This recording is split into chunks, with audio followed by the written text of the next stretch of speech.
¿Qué tal, mis hermanos, y hermanas de todas partes, toda localidad del Perú y del mundo, donde nos estén viendo? En este momento vamos a tener un estudio muy importante, realmente, para el pueblo de Dios en esta generación, ya que el Señor ha despertado el interés de muchos grupos laicos independientes de llevar adelante la obra mediante la unción del Espíritu Santo. Así que la obra debe ser llevada a cabo como mensaje del primer ángel. Temed a Dios de gloria, porque la hora de su juicio ha llegado.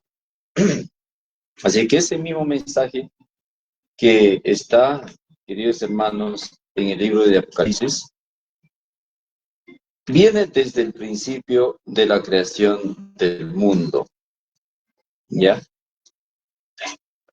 Entonces los invitamos a que ustedes puedan compartir este mensaje con sus amistades, con sus amigos,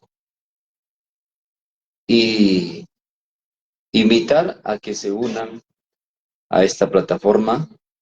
Estamos saliendo al aire por medio de el Ministerio Clamar y Gemir de YouTube, y también estamos en TikTok, y por Facebook nos encuentran como Oscar Villanueva. En TikTok estamos como Damori, y en YouTube como Clamar y Gemir 2520. Eso es por medio de estas redes, hasta el momento que todavía el mundo constituido por Babilonia, por la bestia,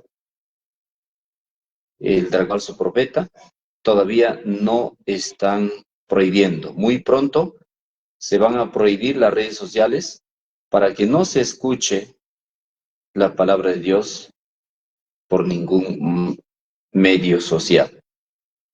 Mientras que todavía no se restringe la libertad de expresión, libertad religiosa, todavía podemos salir al aire. En Apocalipsis capítulo 14, el versículo 6 dice así: vi volar por medio del cielo a otro ángel que tenía el evangelio eterno para predicarlo a los moradores de la tierra, a toda nación, tribu, lengua y pueblo. diciendo a gran voz, temed a Dios y dadle gloria, porque la hora de su juicio ha llegado. La hora del juicio de los vivos ha llegado. El tiempo de juzgar a los vivientes ha llegado, queridos hermanos, hace ya más de 24 años. Y dice, adoren a aquel que hizo el cielo, el mar y las fuentes de las aguas. Entonces, este mensaje tiene un imperativo de que debemos temer a Dios, darle honra y alabanza y adorarlo, porque la hora de su juicio ha llegado. Los casos de cada persona, de cada habitante de la tierra, está siendo pasado revista en los libros del cielo. En el cielo hay 3 libros: el libro de la vida del Cordero, el libro de buenas obras y el libro de pecados, de malas obras. Hay 3 libros en el cielo. Entonces, el juicio de los vivientes está pasándose revista en el santuario celestial, porque es tiempo que sea juzgado, es tiempo que el juicio comience por la casa de Dios. Así, queridos hermanos, entonces, presten mucho lo que el mensaje del primer ángel está diciendo.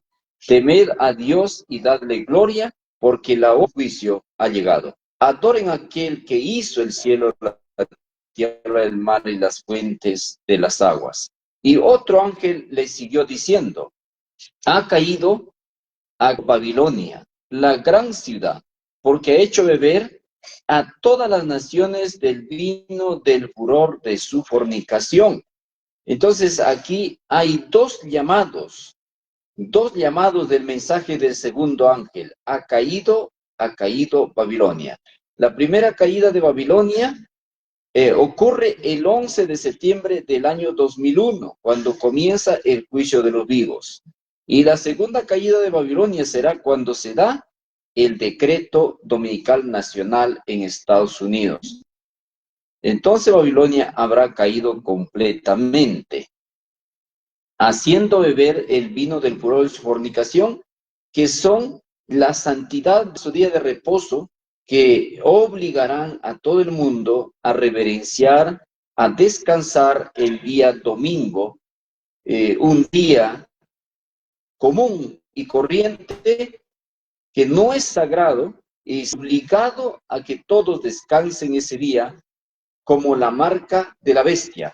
Y estamos viendo todo el avance de las profecías, cómo es que ya en Estados Unidos y en el Reino Unido, en Inglaterra, muy pronto va a el control de identidad, el control digital va a empezar, queridos hermanos, y no podrán encontrar ningún empleo, ningún trabajo, a menos que estén identificados bajo el control digital. Esto está avanzando a pasos agigantados el sistema de control digital internacional en el mundo. Así que también nosotros debemos avanzar en nuestra preparación por medio de la fe y el arrepentimiento para con Dios, entregando nuestras almas de todo corazón al Señor. El tercer ángel lo siguió diciendo, si alguno adora, dice, el tercer ángel lo siguió diciendo a gran voz, si alguno adora a la bestia y a su imagen, y recibe la marca en su frente o en su mano, él también beberá del vino de la ira de Dios, que ha sido vaciado puro en el cáliz de su ira. Y será atormentado con fuego y azufre delante de los santos y del Cordero. Y el humo de su tormento sube por los siglos de los siglos. Y no tienen reposo de día ni de noche los que a bestia y a su imagen, ni nadie que recibe la marca de su nombre. Aquí está la paciencia de los santos, los que guardan los mandamientos de Dios y tienen la fe de Jesús. Entonces aquí hay la caída de Babilonia por medio de la santidad del domingo y por medio de la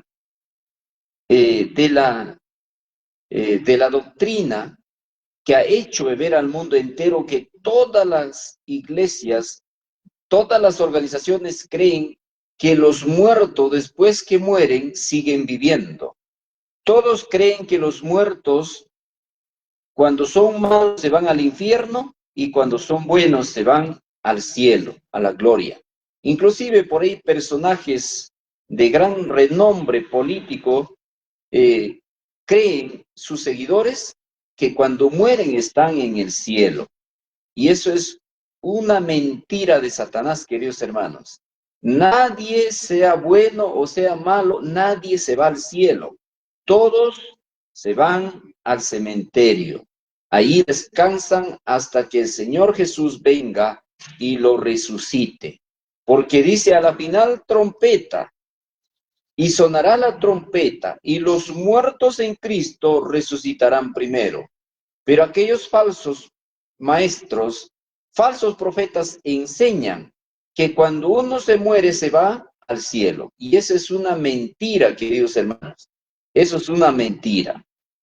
Nadie se va al cielo ni al infierno.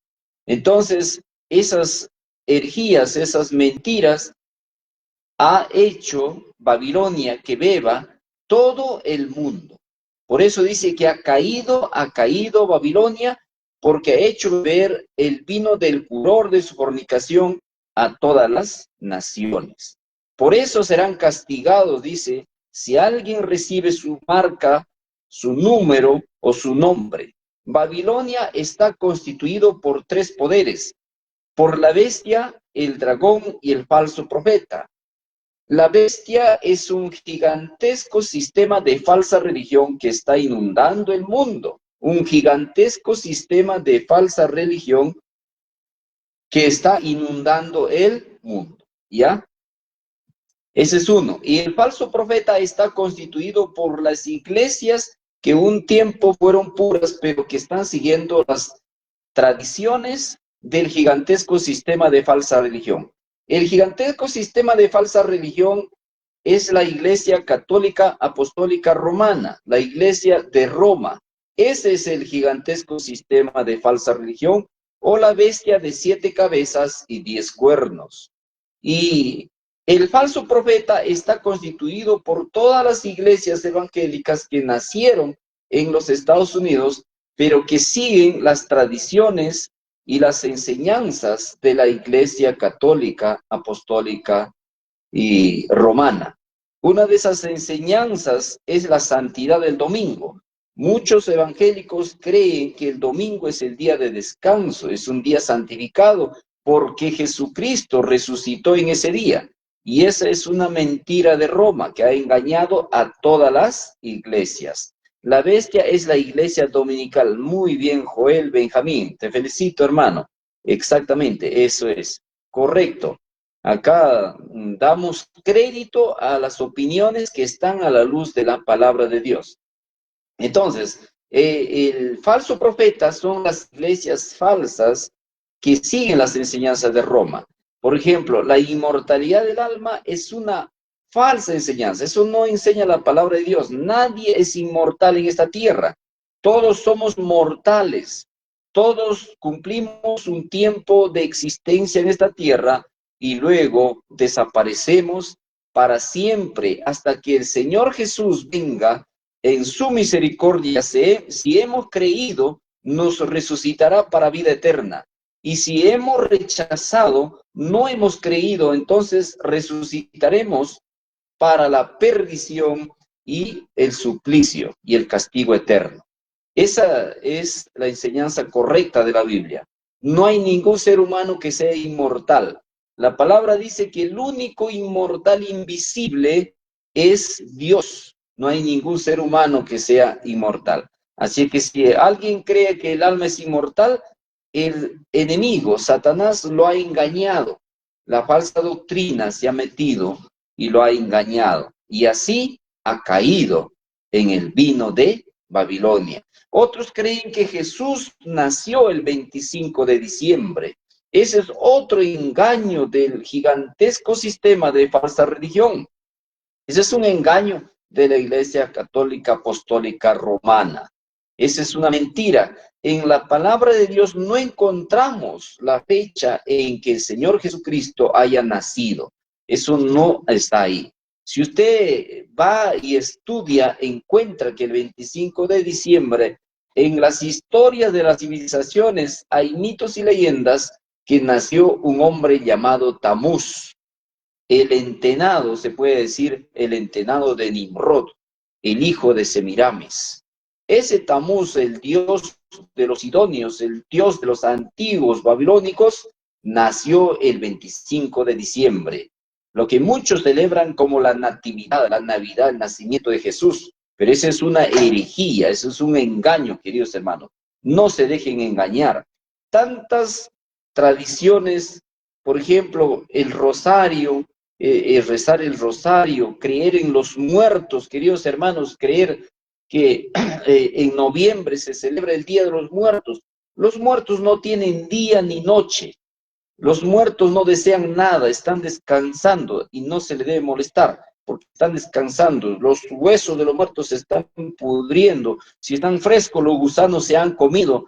Porque el muerto no sabe, no piensa, no ama, no odia, tiene sentimientos, no razona, ha quedado en el estado de inconsciencia, queridos hermanos. Eso es lo que enseña la palabra de Dios. También los que celebran la Semana Santa. En la palabra de Dios no hay ninguna Semana Santa. Esa es una mentira de Satanás, queridos hermanos. Dios no ha enseñado en su palabra que debemos celebrar la Semana Santa. Otro pecado de Babilonia también se puede decir que es la misa dominical. Todos los domingos que hacen la misa, el sacerdote hace la misa. Esa misa viene de mesada, las mesadas que celebran los brujos. Así que el brujo más grande de todos los brujos, en quechua se le dice el alto misayoj, el brujo más grande de todos los brujos es el sacerdote, es el cura terrenal. Esa misa es un sacrilegio, es un insulto al Creador, al soberano. Y este hombre que se hace pasar por sacerdote, por cura, por obispo, queridos hermanos, están engañando al mundo, porque nuestro sacerdote, nuestro sumo pontífice, nuestro sumo sacerdote, la palabra enseña que es el Señor Jesucristo, que en Hebreos capítulo 9, 24 dice que está sentado o está delante de Dios intercediendo por nosotros. Ahora, otro cuento, otro engaño también es creer en los santos muertos, en los santos difuntos. San Sebastián, Santa Rosa de Lima, Santo Tomás de Aquino, santos por todos lados. Esos no son santos. Si han sido santos, Dios lo sabe. Nosotros no sabemos. Esos no son ni santos ni se le debe reverenciar porque ya están muertos. Dios no nos ha autorizado a adorar, ni reverenciar, ni venerar a los santos ni a los muertos. Más bien dice que ese es un pecado terrible, adorar a los santos o a los muertos. Eso es un pecado contra Dios. El segundo mandamiento de la ley de Dios prohíbe adorar a los difuntos, a los santos, a los ídolos, a las imágenes, a los retratos. Adorar eso es un pecado, es un insulto al Creador, queridos hermanos, ¿ya? No se debe adorar a la imagen, ni venerar el patrón de tal, la santa patrona, la Virgen. Nada, queridos hermanos, esos santos tienen ojos. El Salmo 115 dice que tienen ojos y no ven, tienen pies y no andan, tienen brazos y no pueden palpar, tienen nariz y no huelen, tienen boca más no hablan.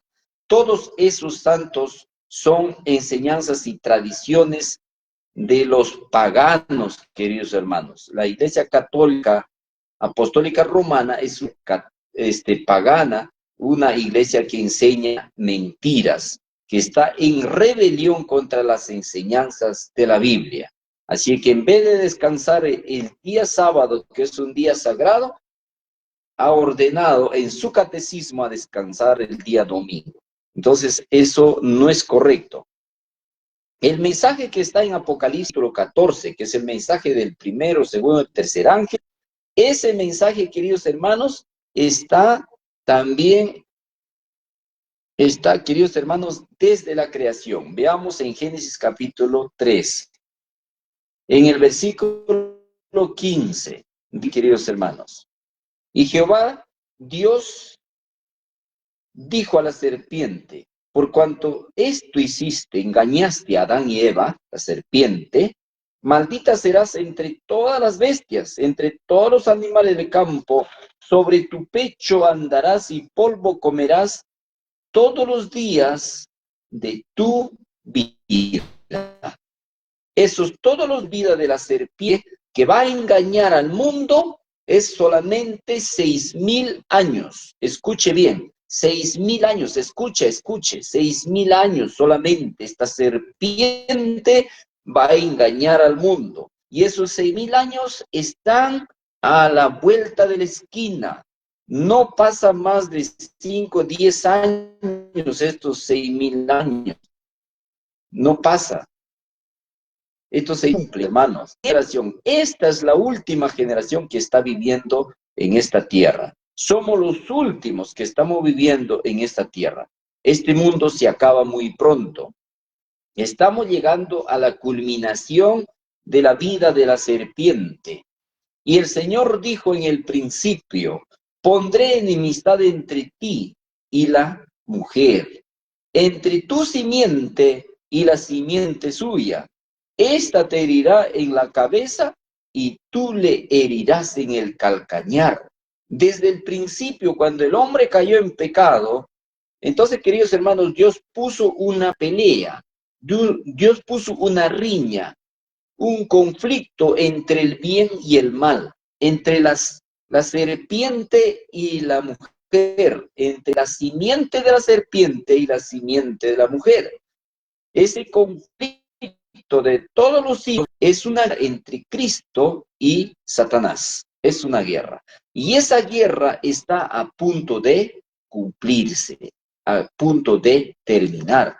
Para eso, la iglesia del Señor tiene que caminar en orden, queridos hermanos. La iglesia tiene que estar bien establecida, bien organizada, bien parada, bien fundada en la roca.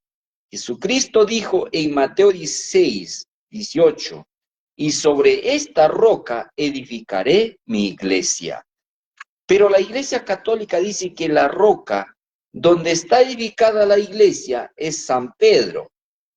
Esa es otra mentira de Satanás, queridos hermanos. El apóstol Pedro dice que la piedra angular, la piedra rechazada por los hombres, es Jesucristo de Nazaret, la piedra. Pedro no dice que yo soy la piedra y sobre mí está edificada la iglesia. Eso no dice el apóstol Pedro. El apóstol Pedro dice que la roca es Cristo y sobre Cristo está fundada la iglesia. Para dar a entender a los hombres el plan de la redención, Dios instituyó un sistema de trabajo llamado ministerio evangélico y encargó a la iglesia para su ejercicio. O sea, la iglesia tiene que cumplir su responsabilidad, su cometido. Dios le dio la promesa a nuestros primeros padres. Ya lo leímos en Génesis 3:15. Ese es el conflicto que tiene que haber. Y los ángeles explicaron más ampliamente el plan concebido para la salvación y ellos a su vez tenían la responsabilidad de transmitirlo, esta enseñanza a la generación y en generación. O sea, los ángeles transmitieron ese plan de salvación que Dios había trazado. Explicaron a Adán y Adán tenía que explicarlo a su generación. ¿Cómo era el principio? ¿Cómo es la salvación? El ministerio evangélico, entonces, comenzó inmediatamente después de la caída de nuestros primeros padres. Ahí comenzó el ministerio evangélico. Al sacrificar la primera víctima para que derramara sangre, estaban aceptando la autoridad de la ley, reconociendo su pecado y aceptando un sustituto que fuera en lugar de él. Este ministerio proclamó el evangelio formas. ¿ya? Ese primer sacrificio que ofreció el padre Adán, que sacrificó el primer cordero en el Edén, entonces ese sistema de sacrificios, ese ministerio estaba enseñándonos dos formas de entender el Evangelio. El Evangelio en forma de símbolos y sistema de sacrificio de animales que prefiguraban a Cristo. Y el Evangelio en realidad, cuando Jesucristo viniese a la tierra y fuese sacrificado como el Cordero de Dios que quita el pecado del mundo. Entonces, queridos hermanos, el Evangelio en símbolos fue enseñado mediante un sistema de sacrificios que tuvieron su vigencia aproximadamente durante años. Y eran una sombra y una algo mejor que es a saber el Evangelio en realidad. Este sistema de sacrificios, queridos hermanos, estaba resaltado por 7 sábados ceremoniales. ¿Ya? 7 sábados ceremoniales estaban establecidos en el acta de decretos. El acta de decretos estaba conformado por 603 leyes. 603 leyes. ¿Ya? El acta de los decretos. Aparte de esos 603 leyes, había 10 mandamientos, queridos hermanos. Había 10 mandamientos. Entonces vamos a brevemente relatar el acta de los decretos. Acá tenemos una Biblia, fíjese, queridos hermanos, hebreo-español, ¿ya? La Biblia hebrea-español. Acá vamos a ver acerca de Colosenses, queridos hermanos. Vamos a ver. Este es un versículo que muchos utilizan para introducir sus herejías, sus engaños, sus mentiras, ¿ya? Pero vamos a aclarar este asunto. Dice así.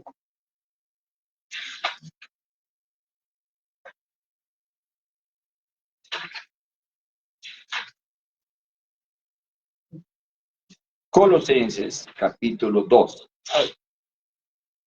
Dice, queridos hermanos, en el capítulo 2 de Colosenses, escuche, preste atención. Colosenses, capítulo 2, versículo 14 al 16. Fíjese lo que dice. Anulando el acta de los decretos o el acta de muerte que había sido decretada contra nosotros, quitando y clavándolo en la viga de la ejecución o clavándolo en la cruz. El acta de los decretos fue clavado en la cruz. Fíjese, preste atención. 15.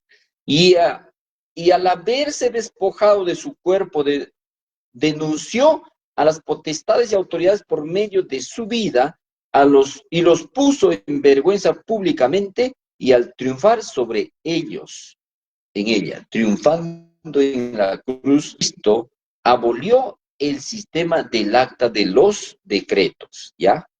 Que era contrario a nosotros, dice. 16. Por tanto, nadie les juzgue en relación a comida o en bebida o en cuanto a días festivos, a luna nueva o días de reposo o días Shabbat, días de reposo. Entonces, queridos hermanos, dicen al leer esto, los que no creen en la verdad, dicen que el sábado ya ha sido abolido. Pero eso no está diciendo ahí. Dice que ha sido clavado en la cruz el acta de los decretos que era contrario a nosotros, que no podíamos nosotros con eso. ¿A qué se refiere el acta de los decretos? Ahí teníamos en el acta de los decretos, queridos hermanos, teníamos sábados ceremoniales. Por ejemplo, cada primer mes se celebraba la Pascua. era un día sagrado, un día que no se podía trabajar, donde se celebraba la Pascua. Ese era un día santo, un día sagrado. Un sábado al año era la Pascua. Otro sábado era la fiesta de los panes sin levadura, que era el primer día y el último día, que duraba 7 días, la fiesta de los panes sin levadura. Este era tan sagrado, una conmemoración santa. Había 2 sábados ahí. La fiesta de las gavillas era un día de agradecimiento. También esas gavillas, la primera cosecha de las gavillas eran ofrecidas al Señor. Era ceremonia. Eso estaba en el acta de los decretos. El Pentecostés o la fiesta de las semanas era una fiesta. Después de la fiesta de las gavillas, iniciaba 7 semanas que te llevaba al 5 del tercer mes, que se celebraba el Pentecostés. 50 días. Ese Pentecostés viene de 50. Pente o penta, 50. 50 días. Venía la fiesta del Pentecostés. Eso también ya se cumplió cuando el Señor Jesús fue entronizado en el santuario celestial como sacerdote.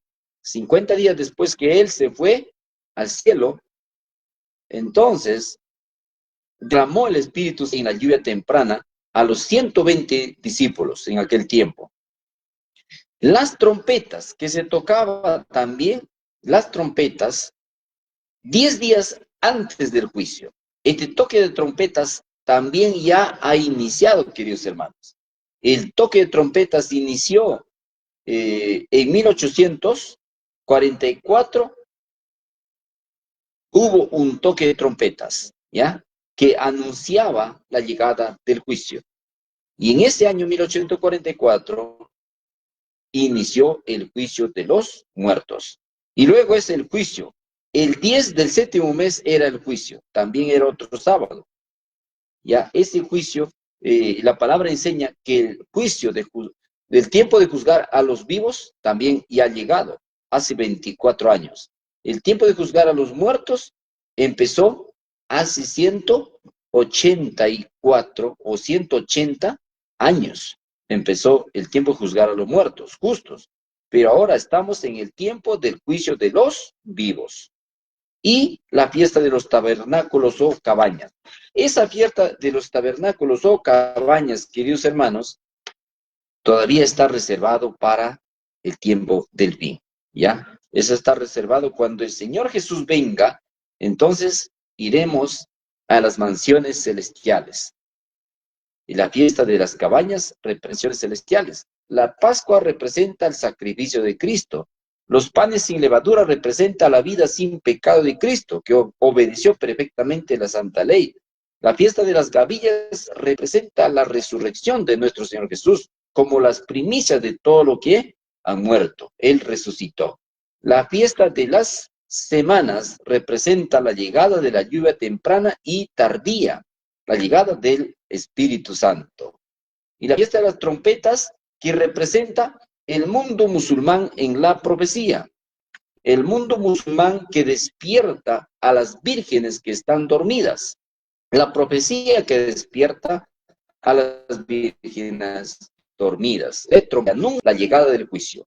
El toque de trompetas que sonó el 11 de agosto de 1840 anunció la llegada del juicio en 1844. El toque de trompetas que inició el 11 de septiembre del año 2001 anunció que el juicio de los vivos había iniciado.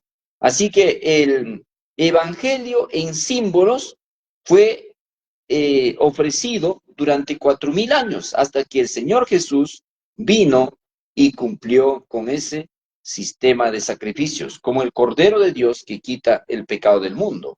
Los antiguos, antes de Cristo, se salvaron creyendo, confiando en el Cordero, confiando en la sangre del Cordero. Hoy nosotros nos salvamos confiando en nuestro Cordero que es Cristo, confiando en su sangre preciosa que Él derramó para el perdón de nuestros pecados, confiando en su gran obra de mediación en el celestial siendo delante de Dios nosotros. El Evangelio en realidad es la obra de Cristo en su naturaleza humana y divina. Cristo era 100% hombre y 100% divino, ¿ya? Entonces el Evangelio es la obra del Cristo divino humano, hecho aquí en la tierra. Ese Evangelio, Cristo lo hizo aquí en la tierra, por el hombre en lugar del hombre. Cristo realizó esa obra. Ningún ser humano puede realizar la obra del Evangelio. El hombre puede predicar el Evangelio, pero realizarlo, esa obra del Evangelio, no, porque solamente Cristo realizó esa obra del Evangelio. ¿Ya? Esta obra consiste en un paquete de acontecimientos en la vida de Cristo, y es a saber su misteriosa encarnación, su vida de perfecta obediencia a la ley de Dios, a los 10 mandamientos, su muerte expiatoria en la cruz del Calvario, como el Cordero de Dios que quita el pecado del mundo, y su resurrección triunfal después de 3 días y 3 noches, que Él resucitó para presentarse delante de Dios en el santuario celestial como nuestra justicia y como nuestro sacrificio. Cristo es el verdadero de Dios, el pecado del mundo. Eso usted lo puede averiguar, lo puede encontrar en Juan capítulo 1, versículo 29, que cuando Bernabé escuchó que Juan el Bautista, he aquí el Cordero que quita el pecado del mundo, Bernabé dejó a Juan el Bautista como su maestro y Dios y se hizo uno de los discípulos de Jesús. Así que la iglesia es el medio señalado por Dios para la salvación de los hombres. Fue organizada para servir y su misión es anunciar el evangelio al mundo. Desde el principio, las almas fieles han constituido el pueblo de Dios, han constituido la iglesia de Dios en la tierra. Así que aunque en la iglesia haya trigo y cizaña, solamente los fieles constituyen el trigo. Hechos de los Apóstoles en la página 9. Este ministerio se realizaba de esta manera. Dios había ordenado un sistema de ofrendas mediante los cuales podían expresar su fe en el Salvador. Respetados al tiempo de reconocer total dependencia del Señor, su total dependencia del Señor Jesús, del Salvador. Así demostraban que dependían del Salvador para que obtengan el perdón y la justificación. Dependían completamente de Cristo. Sabían que así, sometiéndose al plan divino para la redención, demostraban su obediencia a la voluntad de Dios. Así que todo lo que dependían de la sangre del Cordero, literal en el Antiguo Testamento, estaban poniendo su fe en la sangre del Cordero verdadero que iba a venir a su tiempo. Gálatas lo dice, cuando se cumplió el tiempo, Dios envió a su Hijo, nacido de mujer y nacido bajo la ley. El ministerio evangélico en el Antiguo Testamento comenzó así. Cuando Adán y Eva pecaron, quedaron totalmente desnudos y en rebelión contra Dios. Cristo intercedió ante el Padre a favor del pecador.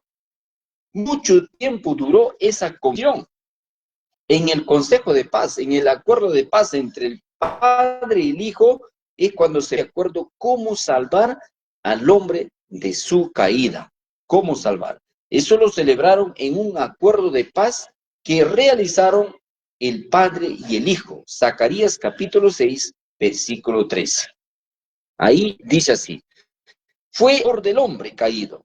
El plan de la redención había sido concebido ante la creación, pues Cristo, el Cordero, fue inmolado desde la fundación del mundo.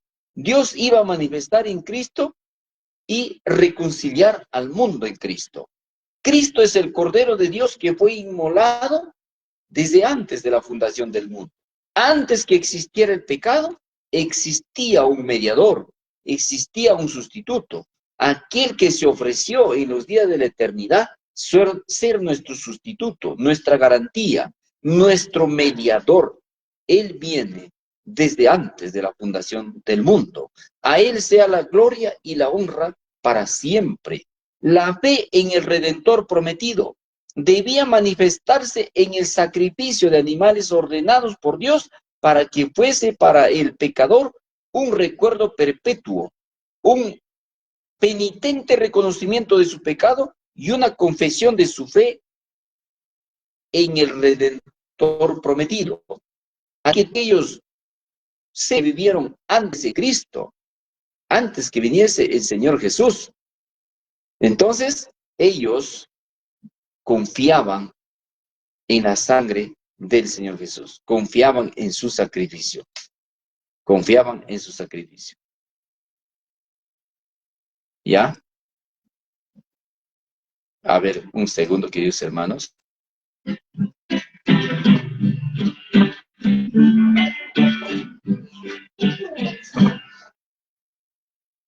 Al tramar por este mundo oscuro, puedo cantar, no importa la aflicción.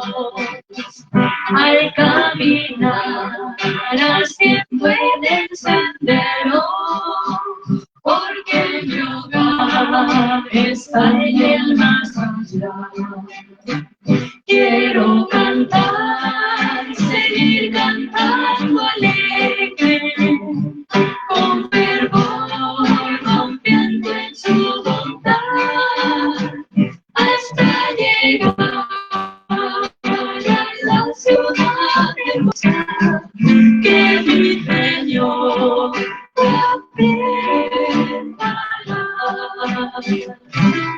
lo terrenal es de valor escaso al comprender que todo pasará y el dolor.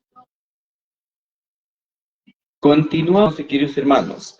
Así que el primer sacrificio ofrecido por Adán en la puerta del paraíso, eso lo puede leer usted en Génesis 3:21. Cuando ellos fueron cubiertos de pieles de animales, está expresado en la palabra de Dios. Ese primer sacrificio ofrecido por Adán en la puerta del paraíso, como reconocimiento de su culpabilidad, y de las pieles de los animales sacrificados, Dios le hizo túnicas para vestirlos. De esa manera, el hombre quedó nuevamente reconciliado con Dios simbólicamente. Lea usted en Génesis 3:21, 3:20. Dios le colocó vestido de pieles de animales al hombre que se había hecho su propio vestido de hojas de higuera. Así que las hojas de higuera, ese vestido de hojas de higuera representa la justicia propia, que uno quiere salvarse por sus propios méritos, pero son hojarasca. Por eso que Dios le presentó otro tipo de vestido, el vestido de las pieles de animales, esos animalitos, el cordero, el cabrito que representaban, queridos hermanos, a Cristo nuestra justicia. Que solamente el hombre esperanza de salvación y de vida eterna, confiando en la justicia y en la sangre preciosa del Señor Jesús. El sistema de ofrendas consistía en ofrendas por el pecado y en las ofrendas de agradecimiento. Cuando Abel ofreció su primer sacrificio del cordero, él ofreció una ofrenda de agradecimiento y una ofrenda por su pecado. Una de agradecimiento y una ofrenda por eso que significaba ese cordero que ofreció. Pero el agradecimiento, pero no ofreció la ofrenda por su pecado. ¿Por qué? Porque él solamente presentó la tierra, gratitud como agradecimiento, pero no reconoció su pecado. Porque el pecado solamente puede ser perdonado con sangre. Sin derramamiento de sangre no hay perdón de pecados. Así, queridos hermanos, no respetando el Caín, el primogénito de Adán, cambió el orden en el sistema al ofrecer primero la ofrenda de agradecimiento en lugar de la ofrenda por el pecado. Su ofrenda no expresó aliento porque no reconoció la autoridad de la ley que demandaba la sangre del pecador. La ley demanda la sangre del pecador, Levítico 17. Usted puede encontrar ahí que todo aquel que comete pecado, si quiere ser perdonado, tiene que ofrecer la sangre del cordero. Así que si nosotros queremos que pecados sean perdonados, debemos aceptar que la sangre de Cristo es suficiente. Pecados sean la sangre de el Señor Jesús, ¿ya? Ni la necesidad, Caín no sintió ni la necesidad de un Salvador. No trajo el cordero que derramaría sangre como ofrenda por su pecado. Solo trajo la tierra como agradecimiento, pero no reconoció su pecado. Eso es lo que sucedió, queridos hermanos. Ahí se formó, ahí se separaron la iglesia y el Estado. Ahí Caín representó al Estado y Abel representaba a la iglesia. Y el Estado le quitó la vida a la iglesia. Estos dos poderes siempre deben estar separados. Unidos vienen a ser un veneno mortífero. Y en esta generación estamos viendo, queridos hermanos, cómo es que el nacionalismo cristiano en Estados Unidos se está uniendo precisamente en ese tiempo. Porque está cerca la marca de la bestia. Está cerca el cumplimiento de los 6,000 años. Está cerca la venida del Señor Jesús. ¿Estás preparado para su venida? Según el orden de Abel, el hijo menor de Adán comprendía los grandes principios de la redención y veía que era pecador y que el pecado y la pena de muerte se interponían entre su alma inmolada y la vida sacrificada, y así reconoció las demandas de la santa ley que había sido quebrantada. En la asamblea vio el sacrificio de Cristo muriendo en la cruz del Calvario. Así amenazaron, así comenzaron las dos clases de adoradores, la religión verdadera y la religión falsa, que irían hasta el fin del mundo. Ahí se presentó las dos clases de adoradores. E hizo hacer su voluntad como Caín, y el que hacía la voluntad de Dios como Abel. Así que Pablo no se equivoca al decir, el que quiera vivir piamente sufrirá persecución. Así que si los hombres píos y obedientes se levantaran en esta generación, la persecución vendría de por sí sola. Cuando la piedad primitiva se levante en esta generación, los fuegos de la persecución iniciarán. Cuando se levante la verdad con todo su poder, hermanos, los perseguidores estarán a la vuelta de la esquina. Cuando se dé un fuerte pregón a la luz de la palabra de Dios, entonces se levantarán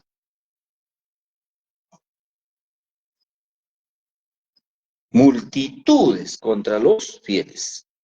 Multitudes. La procesión de los inquisidores a la vuelta de la esquina, cuando los fieles realmente se levanten.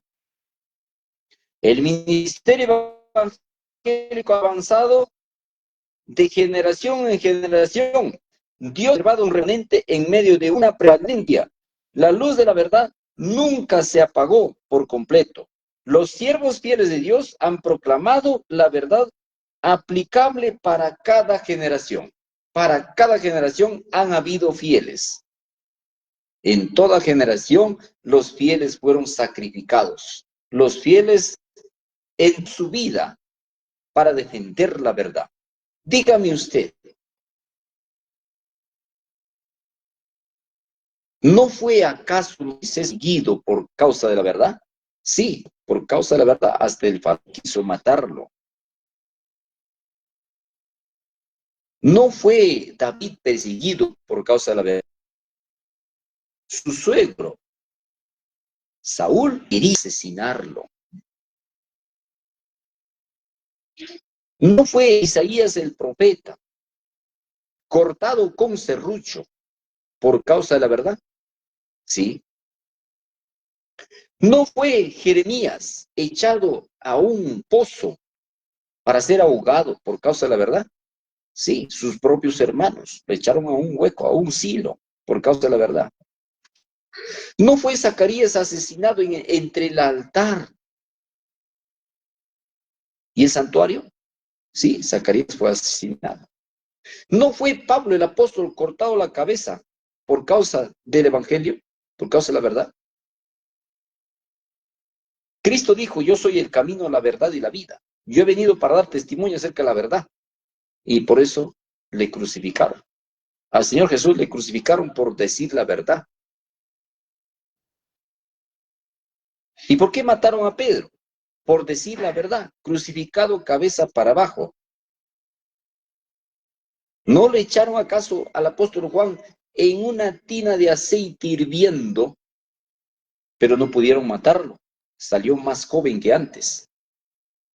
Queridos hermanos, por causa de la verdad somos perseguidos y seremos perseguidos. Entonces, lea usted Juan capítulo 16, que los echarán de sus iglesias, de sus sinagogas. Viene la hora que cuando cualquiera los mate, pensará que está rindiendo servicio a Dios. Queridos hermanos, el nacimiento del pueblo de Israel, cuando Dios sacó al pueblo de Israel de Egipto por medio de Moisés y lo condujo por el desierto al Sinaí, allí el pueblo iba a entrar en una relación más estrecha y peculiar con Dios. Había, dice, el tiempo de que Israel fuese recibido como iglesia y como nación bajo el gobierno de Dios. Concertaron un solemne pacto con Dios, prometiéndole aceptarlo como soberano. Se hicieron los arreglos esenciales para el sistema civil y para el sistema religioso. Fueron leyes de naciones. Se organizó eficientemente para estar preparado para su entrada en la tierra de Canaán. El sistema civil estaba organizado de la siguiente manera. El pueblo judío, el pueblo israelita, tenía dos sistemas, sistema civil y sistema religioso. El sistema civil estaba dirigido por el caudillo llamado Moisés, ¿ya? Moisés era el caudillo visible, el representante de Dios directamente. Había sido designado para administrar las leyes en el nombre de Dios. Él era el juez supremo, el líder y comandante, el caudillo. Por medio de Moisés como profeta era dirigido el pueblo, pero para asuntos civiles. Él no se entrometía en asuntos religiosos. Dice, 70 hombres ayudantes de Moisés estaban en los asuntos generales de la nación. Éxodo 24, usted encuentra ahí 70 varones que le ayudaban a Moisés. Jefes o príncipes gobernantes de las tribus, también había príncipes. De cada tribu había príncipes, habían líderes que le ayudaban a Moisés en su gobierno. Había jefes de 100, de 50 y de 10 que le ayudaban en la administración y en los juicios, en los problemas de la nación. Así que Moisés, ayudantes, funcionarios que determinadas especiales, todos funcionarios que ayudaban ese sistema de gobierno teocrático. Estas autoridades para ejercer su función fueron ordenadas solemnemente por el Señor. Pero el asunto religioso nada tiene que ver en asuntos civiles. El asunto de la iglesia tuvo un sistema religioso que consistía en el ministerio evangélico que se movía a base de dos funciones: el ministerio sacerdotal y el ministerio levítico. Dos funciones: los sacerdotes y los levitas. Así que el ministerio sacerdotal tuvo a su cargo todo lo relacionado con el altar y el primer velo dentro, y estuvo a cargo de Aarón y sus hijos, como sacerdotes y sumos sacerdotes, quienes fueron consagrados solemnemente a la vista de toda la congregación para trabajar en el oficio sagrado. Los sacerdotes eran los ministros, los que ministraban la palabra. Y el ministerio levítico estuvo asignado a la tribu de Leví. Su trabajo consistía en el cuidado de todo el tabernáculo, toda su estructura y su mobiliario, en armar y desarmar cuando se trasladaban de un lugar a otro. Estos funcionarios fueron por la imposición de los levitas. Entonces hacían funcionar todo lo concerniente al mobiliario de toda la estructura del orden levítico, sacerdotes y levitas. Así que vamos a ver ahora del Nuevo Testamento, el ministerio evangélico. Para ese tiempo Israel había apostatado. Cuando llegó el ministerio de Cristo, todo el sistema civil y religioso estaba pervertido, ya no estaba como fue establecido. En lo civil estaba bajo un gobierno de una monarquía pagana. Los romanos eran los que dominaban a Israel, porque ellos mismos rechazaban a Dios como rey y soberano. Todos los reyes que existieron en los judíos, los últimos 7 reyes, rechazaron completamente a Dios. Por eso Dios le quitó la corona a los israelitas y los babilonios se quedaron con la corona. Hasta el Señor Jesús, ya los romanos tenían el control del poder civil. El sistema religioso estaba totalmente corrompido. El sistema de diezmos y ofrendas lo relacionaban con los propios méritos, de manera que cuando Cristo estuvo presente, no lo conocieron. Todo el sistema de sacrificios estaba solamente como por obras, no como por fe.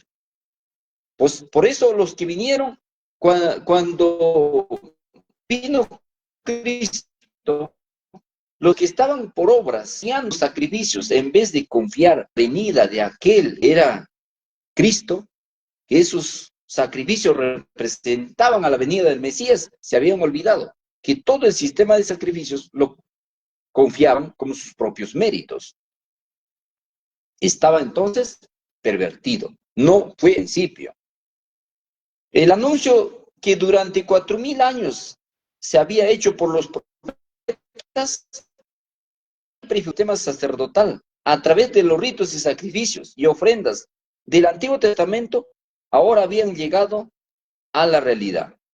El verdadero Cordero de Dios había sido sacrificado, porque los sacrificios de los animales que tanto tiempo habían sido ofrecidos solo habían sido una sombra y figura de la realidad que fue traída por Cristo, de la realidad. Entonces, cuando vino Cristo, ellos ya habían corrompido todo este sistema de sacrificios y se habían olvidado del Salvador y no le reconocieron. Si es que anunciado por medio del profeta, hacerse presente en este mundo.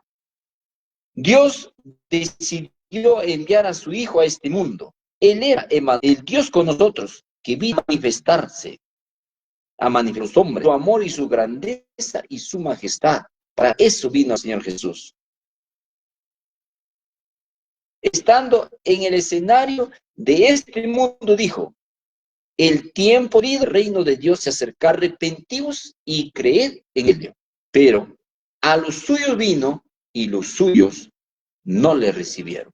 En vez de recibirlo, le mandaron crucificar. A los suyos vino y los suyos le rechazaron. La iglesia apostólica, para organizar la iglesia para este tiempo, Cristo escogió 12 hombres humildes y sin letras para proclamar las verdades que había de llevarse al mundo.